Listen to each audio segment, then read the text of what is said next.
Hi, happy morning everyone. Welcome to Metier YouTube channel. I hope you are all fine and preparing well for upcoming exams. So we are posting very important topics as well as important MCQ for the nursing competitive exams in our YouTube channel. So kindly subscribe and press the bell icon so that you will get a notification of our daily upload or important uploads. Okay. Today we are going to see the very important and basic things we are going to see today. Before that, we'll start with a small quote. Focus on mastering one thing at a time when preparing for the competitive exams. So when you're preparing for the exams, just focus on one thing. Don't make your focus to go away from your preparation. நீங்க என்ன படிக்க நினைக்கிறீங்களோ அதை மட்டும் target பண்ணி படிங்க. அந்த டார்கெட்டை முடிச்சுட்டு தான் உங்களோட அடுத்த வேலை இருக்கணும், அடுத்த ஃபோக்கஸ் இருக்கணும். So this is the way you have to study for or prepare for the competitive exams. Okay, focus on one thing at a time. Okay, today first we are going to see about the hospital acquired infections. Earlier it is called as nosocomial infections earlier. Nowadays we are calling as a hospital acquired infections. So various types are there. You know that various types of hospital acquired infections, right? Yes. So based on that, today we are going to see the questions. First one, the minimal time to determine nosocomial infection is the time period they are asking. The options 12 hours, 24 hours, 72 hours, 6 hours. So what is the right option? Right option is 72 hours. If there is 48 hours, you can go with the 48 hours. If the 48 as well as 72 hours both are there, 48 is the correct answer. So if the 48 is not there, then you go to the 72 hours. Okay.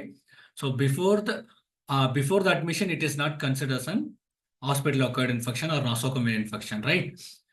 Before that patient come with the infection, it may be a communicable disease, right? Yes. If the patient is coming with the infection, it is not considered as a hospital infection. After the admission, from the day and the time of admission to 48 hours to 72 hours, it is considered as hospital acquired infections, right? So after the discharge, till how many days we can consider as within 3 days of discharge also we can consider as an hospital or surgical related infections, right? Yes. After the surgery, up to 90 days for the minimum very mild to moderate surgeries, up to 90 days in the surgical site infection, right? SSRI related infection, that is also considered as hospital acquired infection up to 90 days. For the major surgeries, any implants, any open cardiac surgeries, up to 1 year, we can take it as an hospital surgical related, that is surgical site infections, right?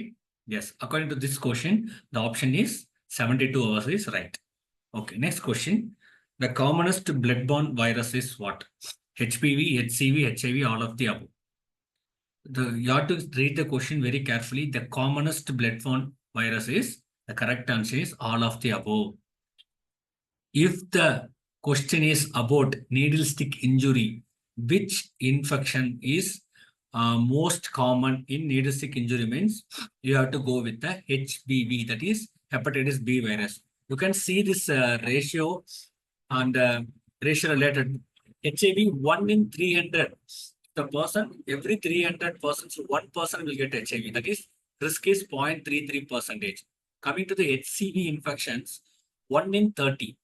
Every 1 person in the 30. For example, if 30 persons are working in a hospital, definitely 1 person will get a needle stick injury, that too infected with HCV. That is 3.3% risk is there for the HCV. But hepatitis B virus, 33.3 risk. Every 1 person in the 3. Okay. If you take a 3 persons, if the 1 person is getting needle stick injury, there is a chance for HPV virus. Okay. So coming to the needle stick injury, it is HPV. The most commonest bloodborne is all of the only HPV, HCV, HIV. Right? Yes. Next question. One of the following is not a common nosocomial infections. Which one is not a common nosocomial infection? It is TB, right? UTI due to the urinary tract infection, due to the Foley's catheterization, right? Improper Foley's care, perineal care, UTI can happen. Surgical site infections, not maintaining a sterility during the procedure, not doing the dressings, surgical related can happen. Pneumonia due to the ventilator associated, ventilator not doing the suction properly, not giving push-in, not giving oral care. So that can lead to pneumonia. But TB, it may be spread from the another patients, right? Through the airway. The mode of transmission is air entry, right? Due to the other persons with the TB who is coughing, sneezing, speaking, that time the TB can come. So it is not common nosocomial infection, right? It is considered as a communicable related infection. Yes. So the option is D. The question is not a common nosocomial infection, right? Not. Next, which one of the following is not a predisposing factor of nosocomial infections? Limited use of antibiotics, extremes of age, immunosuppression, chronic disease. So the correct option is limited use of antibiotics. If the person having the infections, if the correct dosage and duration we are following, we can prevent the nosocomial infections. Otherwise, what will happen? If you do too much of antibiotics and unnecessarily you are using the antibiotics, there is a resistance can happen. So when the virus or a bacteria get a resistance, definitely there is a chance of infections, right? So the correct option is limited use of antibiotic is not a predisposing factor for the nosocomial infections. Other options, extreme age, immunosuppression, chronic disease, all this can leads to the predisposing factor to the hospital-acquired infections, right? Yes. Next, categories of isolation precautions are what? Standard precautions, transmission-based precautions, protective precautions, all of the above. So the isolation precautions are all of the above. If you take isolation precautions, we can divide it into two types. What are the standard and transmission-based isolation protections, right? Standard, we have to follow for all the patients, irrespective of their disease. That is standard. Transmission-based, the patient is having MRSA positive, we will have a contact precaution. The patients having the TB will have the airborne precaution. So according to the transmission of the disease, we will have the isolation precautions. What is protective precautions? Anybody knows? Yes. Protective precaution is nothing but is otherwise known as reverse isolation. We have to prevent the immunocompromised patients from the other infections. That is called the protective precautions. Specialized room, negative pressures, everything. Right? That is protective precautions.